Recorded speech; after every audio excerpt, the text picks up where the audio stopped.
If the tariffs were truly reciprocal, and if they were meant to target only those with trade surpluses, then the tariff for Singapore should be zero. But still, we are being subjected to the 10% tariff.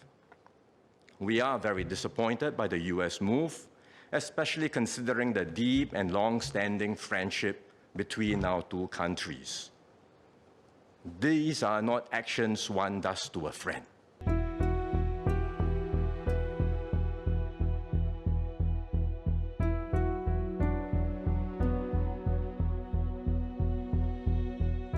We have known for some time that the world is in flux.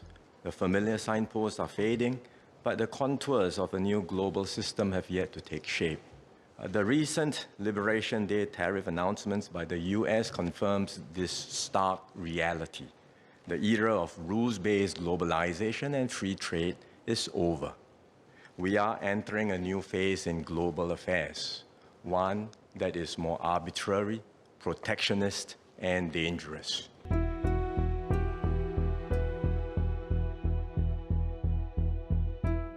In Singapore's case, we have an FTA with America. We impose zero tariffs on US imports, and we actually run a trade deficit with the US, meaning we buy more from them than they do from us. If the tariffs were truly reciprocal, and if they were meant to target only those with trade surpluses, then the tariff for Singapore should be zero. But still, we are being subjected to the 10% tariff. We are very disappointed by the US move, especially considering the deep and long-standing friendship between our two countries. These are not actions one does to a friend. First, the reciprocal tariffs are a fundamental rejection of the WTO rules. America's new tariff regime is a complete repudiation of the MFN principle. It opens the door to selective country-by-country trade relations based on unilateral preferences. If other countries adopt the same approach as the US, the rules-based trading system will unravel. This will spell trouble for all nations, but smaller countries like Singapore will face greater pressures, because small countries have limited bargaining power in one-on-one bilateral negotiations. So the major powers will dictate the terms, and we risk being marginalized and sidelined. Second, the likelihood of a full-blown global trade war is growing. Once trade barriers go up, they tend to stay up. Rolling them back is much harder, even after the original rationale no longer applies. So this round of tariff increases by the US may just be the beginning of more increases to come globally. The third point, which is the impact on the global economy. Business and consumer confidence has already been hit by the tariffs. International trade and investments will suffer. Businesses don't know what to expect. Many are holding back, fearful that changing rules will leave them with stranded assets. And all this creates an environment of deep uncertainty, one that could tip both the US and global economy into recession. The consequences extend far beyond economics. More and more countries are turning away from win-win cooperation and deeper integration. Instead, we see a rising me-first, win-lose mindset, where it's every country for itself. Some are even prepared to use aggressive or coercive means to get what they want at the expense of others. One major concern is the US-China relationship. So if the disputes escalate and destabilize US-China relationship, the consequences for the world would be disastrous.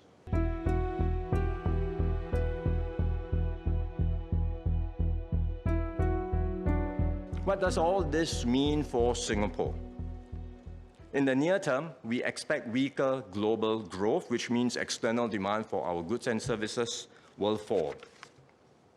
The outward-oriented sectors of our economy will suffer the brunt of the impact. Singapore may or may not go into recession this year, but I have no doubt that our growth will be significantly impacted. We had originally projected GDP growth of 1 to 3% for 2025. MTI is reassessing the growth forecast and will likely revise it downwards. Slower growth will mean fewer job opportunities and smaller wage increases for workers. And if more companies face difficulties or relocate their operations back to the US, there will be higher retrenchments and job losses. For now, the measures announced in this year's budget will provide support for any short-term strain. Nevertheless, the situation is fluid and can change quickly.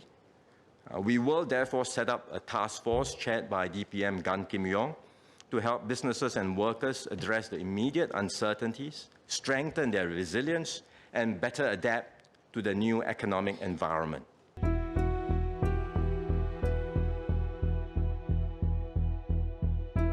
We will forge closer links with like-minded partners who share our commitment to open and free trade. The US may have decided to turn protectionist, but the rest of the world does not have to follow the same path. We will identify other partners to join us and work around this to ensure resilience and maintain critical parts of the multilateral system while laying the foundations for a possible new and different global system that can be achievable later. In particular, we will strengthen our collaboration and integration within ASEAN.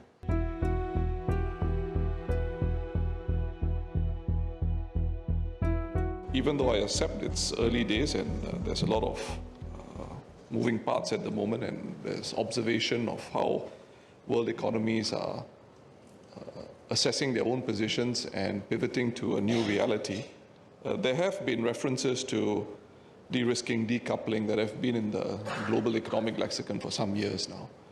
And I would be grateful if the Prime Minister could share, when he refers to building up capabilities, is the Prime Minister looking at local consumption, improving local consumption, notwithstanding our small market, measures to boost productivity? We are certainly going to be taking steps to build capabilities. It's an ongoing endeavor, and in this year's budget, we set aside more resources to doing so, especially to strengthen our economy, to build up our capabilities in innovation and new technologies, which are the key drivers for any economy to be strong, dynamic, and vibrant. At the same time, we're building capabilities in our people, investing in human capital, investing in our workers, upgrading the skills of our workers through Skills Future. And we are putting significant resources into this effort to make Skills Future a key part and a key pillar in our social compact.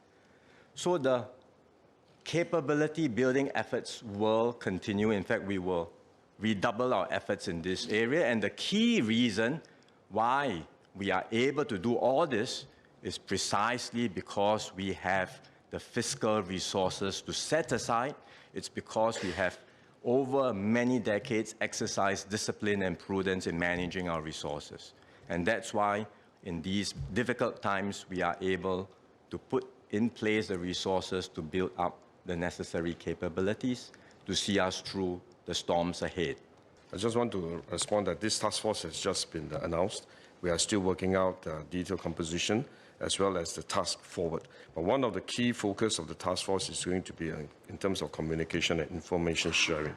We will be engaging the private sector. We also will include the union representatives because we do expect jobs may be affected, may not be immediately, but I think in the medium to longer term, I think there will be a major restructuring of the economy that will result in the restructuring of the workforce as well. Our main guiding principle is really to be as transparent as possible. When we know something important, we'll share with the population, with the businesses, with the workers, with the unions, and with members. And when we don't know yet, we'll tell you honestly, we do not have the information yet. So I think this is still early days.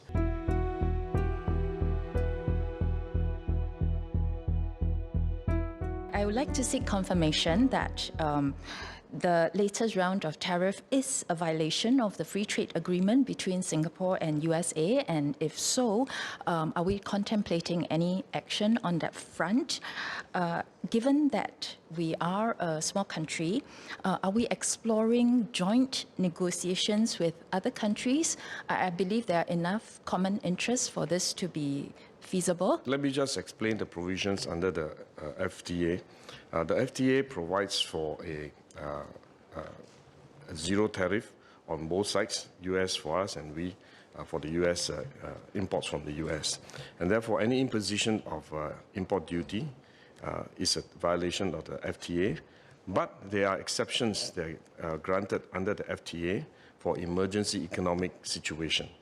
We have that provision too. In the event of an economic emergency, you have the right to invoke that provision to allow you to put in place measures including tariffs.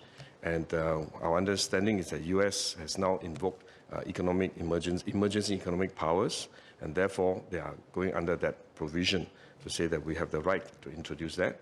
Of course, for parties to the FTA, you also have the right to challenge that assumption. So what we are doing now is we are first going to embark on a consultation to work with them, to engage them, to first understand what their concerns are that cause them to introduce this basic tariff rate. And eventually, whether or not we want to take the action is something that we will have to consider.